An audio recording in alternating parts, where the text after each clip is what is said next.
In government, the Board of Selectmen met twice on Tuesday via the internet. They held an executive session at 2 p.m. and met publicly at 6 p.m. The main topic of the evening was the proposed FY21 budget. General Manager Tony Mazzucco gave an in-depth presentation to the board. One of the highlights of the presentation was the budgetary impact of COVID-19. School aid, you're usually held harmless. What will happen with the Student Opportunities Act, we don't know. But I'm not as concerned with those numbers, even though the state is facing a revenue shortfall. We will have to wait until the fall to really see where we are. FY22 will be much more of a challenging budget where we may see flat revenues with 21. And that's always our concern, is when revenues are flat, we know that our expenses grow. That's when the budget starts getting constrained. So growth in those other revenues is critical. The Board of Selectmen will meet again next week. Also on Tuesday, the Zoning Board of Appeals met for the first time since February 4th.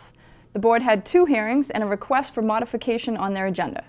To start the meeting, the board held a hearing for 81 Winter Street and 34 to 36 Walpole Street for a conversion from mixed and commercial use to residential use only.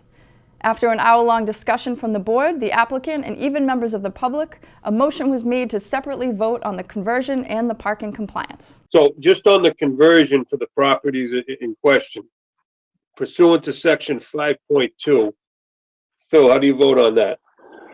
I would vote to approve. To grant. Jack, how do you vote on it? Thank you. Approve. Jack? Pat? Approve. And Scott?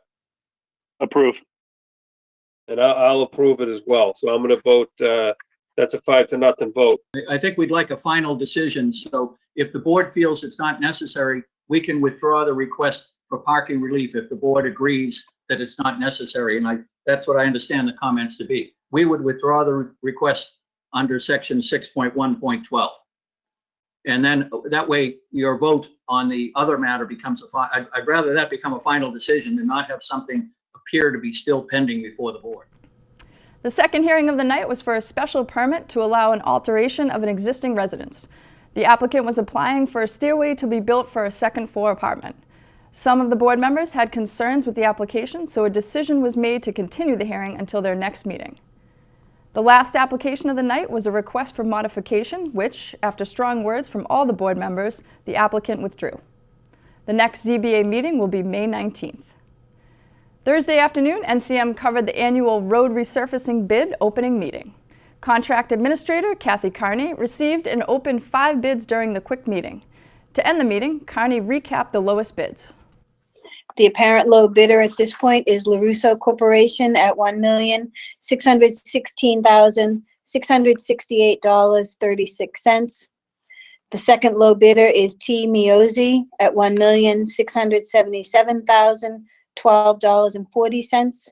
And the third low bidder is Aggregate Industries at $1,741,204.